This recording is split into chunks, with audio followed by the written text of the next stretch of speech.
Co tutaj tak ciemno? Chyba nikogo nie ma.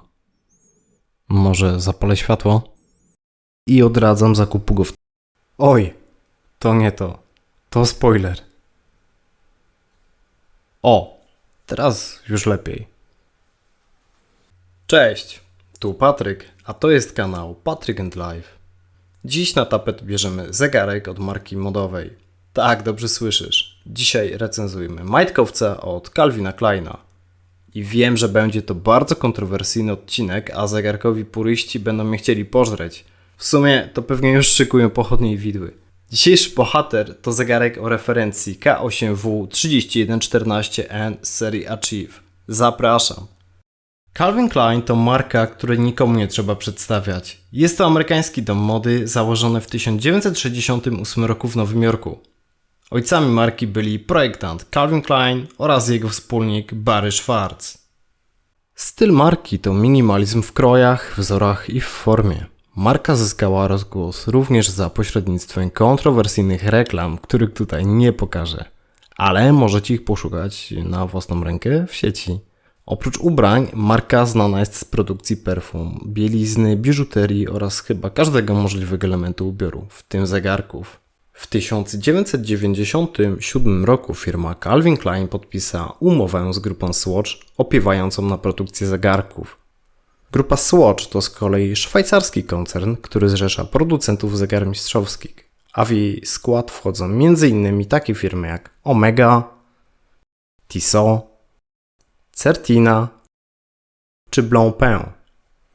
Jak sami widzicie, jest to doborowe towarzystwo, które produkuje uznane czasomierze wysokiej jakości i światowej sławy. Produkcja zegarków przez Swatcha dla Calvina Kleina trwała do roku 2021. Prezentowany zegarek pochodzi z czasów szwajcarskiej kooperacji.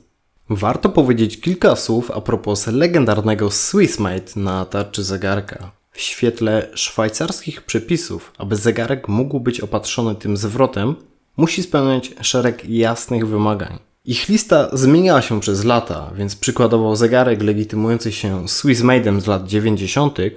mógłby nie spełnić dzisiejszych warunków. Bez wchodzenia w niepotrzebne szczegóły, obecnie obowiązujące przepisy pochodzą ze stycznia 2017 roku. Posiłkując się stroną www.swiss.com.pl możemy przeczytać. I uwaga, teraz pada cytat. Według wytycznych Federacji Szwajcarskiego Przemysłu Zegarmistrzowskiego zegarek może spełnić warunki Swiss Made, jeśli mechanizm spełnia warunki Swiss Made, jeśli został zmontowany w Szwajcarii został sprawdzony i skontrolowany przez producenta, co najmniej 60% wartości części składowych z wyłączeniem kosztów montażu pochodzi ze Szwajcarii, minus 60% kosztów produkcji wygenerowano w Szwajcarii. Koperta zegarka spełnia warunki Swiss Made, jeśli co najmniej jedna z operacji, jakie wykonywane były podczas jej wytwarzania, np. polerowanie, toczenie czy tłoczenie, została przeprowadzona w Szwajcarii, została w całości zmontowana i skontrolowana w Szwajcarii, tak jak w przypadku mechanizmu co najmniej 60% kosztów produkcji wygenerowano w Szwajcarii. Można się pogubić, ale te kryteria są klarowne i raczej proste do spełnienia. Zostawiałem pewien margines na zakup lub produkcję komponentów za granicą. Z reguły będą to Chiny lub Tajwan. Moim zdaniem jasne i transparentne przepisy dają nam gwarancję, że kluczowe komponenty i procesy zostały wykonane w Szwajcarii. Mitem więc jest, że zegarki Swiss Made są produkowane w całości w Chinach. Więcej o Swiss Made zostało powiedziane już wiele razy na polskim YouTube i nie ma sensu się tutaj powtarzać. I tak oto przebrnęliśmy przez meandry Swiss Made. Rzuciliśmy okiem na firmę legitymującą się 2 literami C i K. Najwyższy czas wypowiedzieć magiczne zdanie. Przejdźmy zatem do recenzji.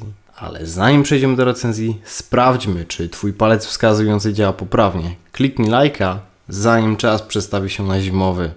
Wszedłem w posiadanie tego zegarka trochę przez przypadek. Znalazłem go w ofercie jednego ze sklepów z używaną elektroniką. Nie miał pudełka, nosił drobne ślady używania i wymagał wymiany baterii. Skuszony niewygórowaną ceną zakupiłem go, bo wiedziałem mniej więcej jakiej jakości mogę się spodziewać.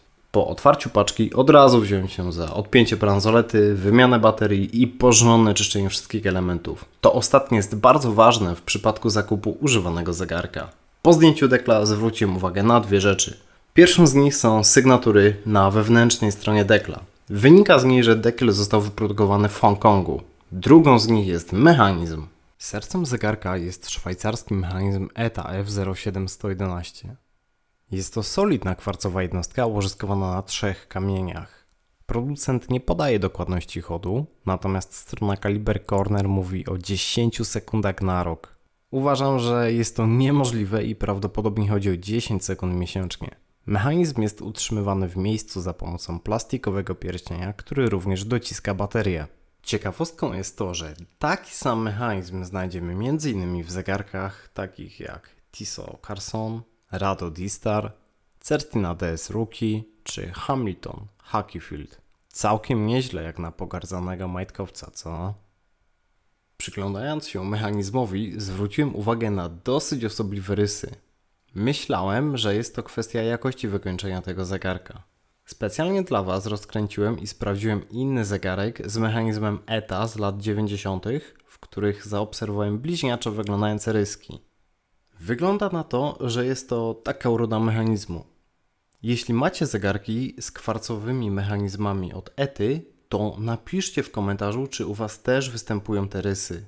Dekiel jest płaski, z wygrawerowanymi laserowo podstawowymi informacjami, takimi jak nazwa producenta, nazwa serii, wodoodporność i tym podobne. Wodoszczelność tego zegarka to tylko 30 metrów, a sam dekiel jest wciskany. Szkoda. Koperta ma średnicę 43 mm, a grubość około 12,5, więc jest to raczej większy niż mniejszy zegarek. Użyta stal to dobrze znana 316L, więc raczej taki standard. Wykończenie koperty stanowi szczotkowanie z polerowanymi akcentami. Mianowicie polerowane są luneta i boki koperty. Wykończenie stoi na naprawdę dobrym poziomie. Szczotkowanie jest zrobione w fajny sposób. Linie układają się lekko po skosie, promieniując na zewnątrz. Przypomina to rozchodzenie się promieni słonecznych. Jak dla mnie super. Trójpozycyjna koronka jest wciskana i sygnowana logiem producenta, stylizowane litery CK. Od spodu koperta jest delikatnie wyfrezowana, co ułatwia wyciąganie koronki. Bransoleta wykonana jest z pełnych ogniw. Ogniwa środkowe są szczotkowane, a te na bokach polerowane. Szerokość bransolety przy kopercie to 22 mm. Nie uświadczymy tutaj niestety mikroregulacji. Na zapięciu znajdziemy wygrawerowaną nazwę producenta. Użyto tutaj zapięcia motylkowego. Zapina i rozpina się go bardzo łatwo. Ten typ zapięcia ma jedną niezaprzeczalną zaletę. Nie zrywa paznokci. Przyznam bez bicia, że zakładając ten zegarek, obawiałem się tego zapięcia i przez głowę przeszła mi dramatyczna wizja samoczynnie rozpinającej się bransolety i upadku zegarka. Nic takiego nie miało miejsca, ale nie mam zaufania do jakości samego zapięcia. Może niesłusznie? Nie wiem. Oprócz tej obiekcji uważam, że bransoleta jest wykonana dobrze i świetnie wykończona. Co najmniej poziom lub 2 wyżej niż bransoleta z recenzowanego wcześniej Addis Dive'a. Szkło co prawda jest tylko mineralne i nie ma powłoki antyrefleksyjnej, ale jest za to wypukłe. Świetnie to wygląda i dobrze komponuje się z kształtem koperty. Patrząc z boku na to szkiełko, odnoszę wrażenie, jakbym patrzył na starą, grubą lupę. Ma taki vintage'owy vibe. Granatowa tarcza wykończona została szlifem słonecznym, a na krawędzi umieszczona została kontrastująca żółta obwódka. Indeksy na pełnych godzinach są nakładane bardzo minimalistyczne.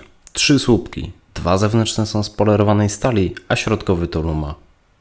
Indeksy minutowe są natomiast namalowane na obwódce. Pod indeksami godzinowymi znajdziemy czerwone arabskie cyfry. I tutaj uwaga, numeracja nie zaczyna się od 1, jak to najczęściej spotykamy w zegarkach, a od 13. To kolejny, bardzo ciekawy i niecodzienny element.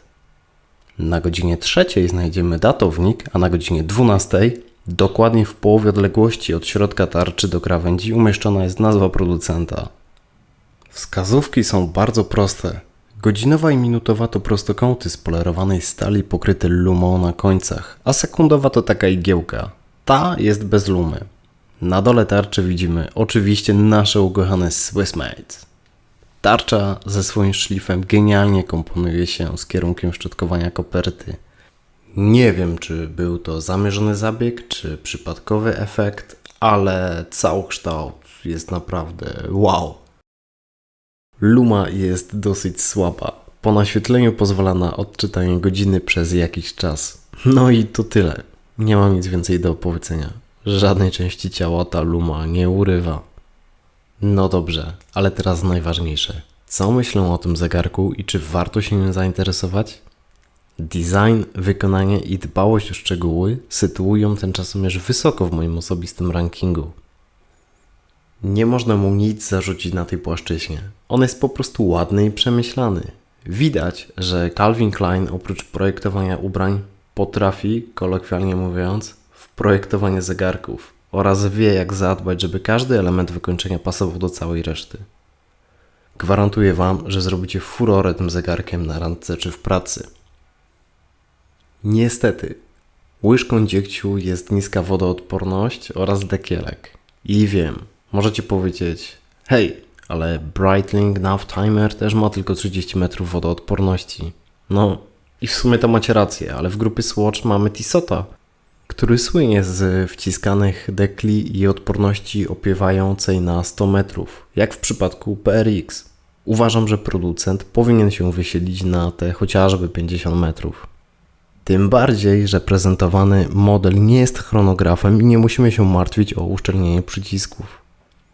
Jakość lumy w zegarkach jest dla mnie bardzo ważna. Natomiast w zegarku, który jest utrzymany w vintage'owym stylu, tudzież wpisującym się w estetykę zegarka typu dress watch, jestem w stanie powiedzieć, że jest zbędna.